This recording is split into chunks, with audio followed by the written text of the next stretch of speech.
महाराज जी के चरणों में कोटि कोटि प्रणाम।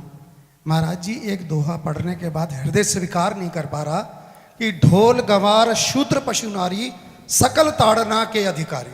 जी, इसमें गोस्वामी जी ने बहुत सूक्ष्मता से वर्णन किया। महापुरुषों के वचनों को हम सूक्ष्मता से समझ पाए। प्रायः ऐसा कह करके हम कहीं कहीं माताओं बहनों की अवहेलना करते हैं, कई जगह हम इसका प्रयोग कर देते हैं। अरे वो गोस्वामी जी ने लिखा है ढोल गंवार शूद्र पशु नारी सकल ताड़ना के अधिकारी। अब इसकी व्याख्या सूक्ष्मता से सुने और विचार पूर्वक। शास्त्रीय प्रमाण के अनुसार ढोल है ना, ढोल को ताड़ना चाहिए। ताड़ना मतलब उसको ठपाक चाहिए और बेताल नहीं। शास्त्र सिद्धांत के अनुसार, संगीत शास्त्र के अनुसार तभी वो राग प्रकट कर पाएगा, तभी वो बजेगा। ढोल को हाथ जोड़ के बोलो कि साहब आप बज जाएं, नहीं बजे, उसको ताड़ना चाहिए। अब ताड़ना शब्द चारों में एक जैसा नहीं लगेगा।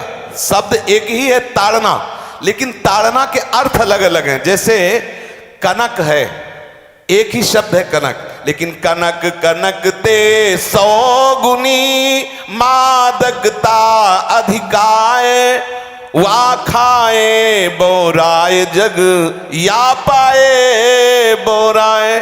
बोले कनक ही शब्द है। जैसे ताड़ना शब्द का हम प्रयोग केवल वही समझे कि ताड़ना देना ही नहीं, उसका अर्थ अलग अलग है। जैसे कनक शब्द है, कनक को सोना भी कहते हैं और कनक को धतूरा भी कहते हैं। कनक को धतूरा भी कहते हैं। एक कनक है जिसके खाने से बावरा हो जाएगा और एक कनक है जिसके पाने से बावरा हो जाएगा। कनक शब्द एक ही है, लेकिन दोनों का अर्थ अलग अलग हो गया। ऐसे ही ढोल में ताड़न का तात्पर्य है उसको पीटना, लेकिन वो शास्त्रीय संगीत के आधार पर उसको ताल देना। ताल देने से ही वो राग प्रकट करता है, आनंद की उमगन करता है, ना कि प्रार्थना करने से। समझ रहे?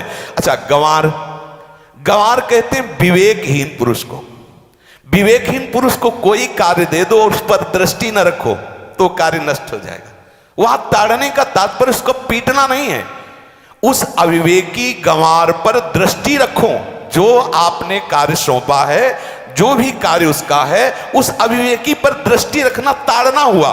उस पर दृष्टि रखो, क्योंकि वो अविवेकी है, गंवार है, वो कार्य प्रणाली ठीक जानता नहीं। आप जहां त्रुटि होता संभाल लेना तो वो संभल जाए, क्योंकि वो गंवार है। और शूद्र, शूद्र का तात्पर्य होता है शूद्र। वैसे जो वर्ण व्यवस्था में शूद्र का प्रादुर्भाव सबसे श्रेष्ठ जगह से प्रादुर्भाव है।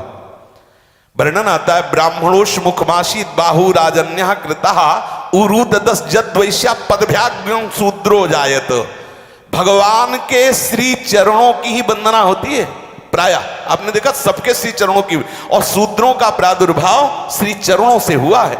कोई ऐसा न समझे कि शूद्र का मतलब निकृष्ट होता है। यहां शूद्र का तात्पर्य जब से किसी से कहते हैं कि शूद्रवत आचरण करता है, मतलब शास्त्र विरुद्ध, सदाचार के विरुद्ध आचरण करना शूद्रवत आचरण की तरफ संबोधन किया जाता है। यहां कहा गया कि शास्त्र की सम्मति, शास्त्र के शासन के अनुसार आचरण हो, सदाचार परायण हो। शास्त्र जिसके लिए जो विधान करता है, शास्त्र शासन स्वीकार करना, यहां शूद्र के ताड़न की बात कही गई। यहां शूद्र ताड़न का तात्पर्य डंडे से प्रहार करना नहीं, समझना।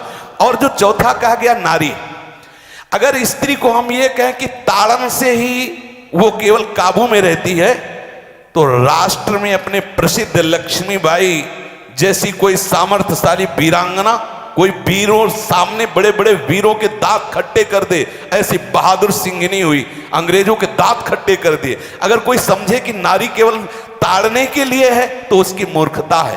पुरुष और नारी का समान प्रादुर्भाव हुआ है। भगवान ब्रह्मा के श्री अंग से दाहिनी तरफ से महाराज मनु और बाईं तरफ से उनकी पत्नी उनका प्रादुर्भाव हुआ शतरूपा। शतरूपा, अब आप बोलो एक ही शक्ति के दो भाग हो गए, एक पुरुष रूप धारण कर लिया, एक नारी रूप धारण कर लिया। अब यहां विचार जो है कि उस नारी के ऊपर ताड़न शब्द का क्या प्रयोग है। जैसे आप मार्ग में चले जा रहे हैं और आपने दृष्टि चूक कर दी और नारी आपकी स्त्री पीछे चल रही, तो कोई हमला कर सकता है, क्योंकि वो रत्न है। 14 रत्नों में एक रत्न स्त्री रत्न भी है। स्त्री को रत्न कहा गया है। भगवान श्री राम जब वनवास में जा रहे हैं तो सिया जी को आगे नाव में जब चढ़ाना होता तो पहले सिया जी को चढ़ा, सीए चढ़ाई चढ़े रघुराई, पहले आगे। दृष्टि रखो, दृष्टि चूक गई तो रत्न है, यहां दृष्टि रखना। शासन मतलब उसको पिटाई करना नहीं कि जैसे ढोल को पीटा जाता है ऐसे स्त्री को पीटा जाए, शूद्र को पीटा जाए तो गंवार को, ये व्याख्या नहीं है, ये मूर्खता है, इसे व्याख्या नहीं कहते। जैसे कनक शब्द के कई अर्थ होते हैं, ऐसे ही ताड़न शब्द का यहां अलग अलग प्रयोग है। स्त्री के ऊपर दृष्टि रखो। किस भाव की दृष्टि रखे? क्योंकि वो हमारे यहां रत्न की तरह है, कहीं कोई ऐसा ना हो कि कुदृष्टि वाला कोई उस पर हमला कर दे।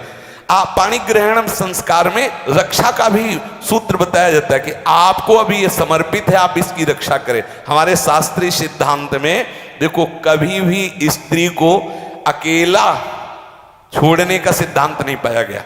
अगर शास्त्रीय सिद्धांत, बच्ची है तो माता पिता के शासन, थोड़ी बड़ी हुई तो भाई आदि के बीच में, और बड़ी हुई तो पति के, और बड़ी हुई तो पुत्रों के, मतलब एक सानिध्य का एक दृष्टि रखी गई है कि यदि आप अपनी दृष्टि में रखेंगे तो उसका अमंगल नहीं होगा, उसका हित नहीं होगा।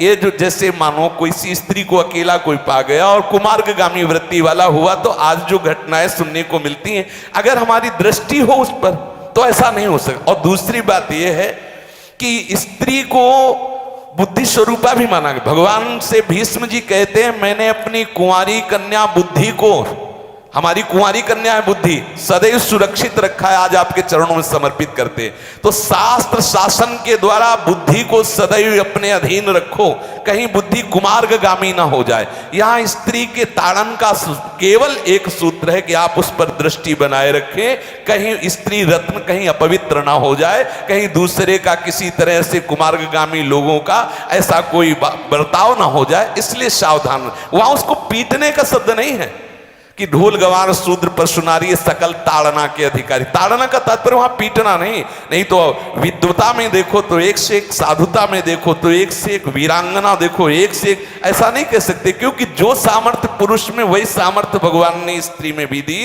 क्योंकि भगवान के ही दो रूप हैं, एक स्त्री और एक पुरुष, समझ रहे ना।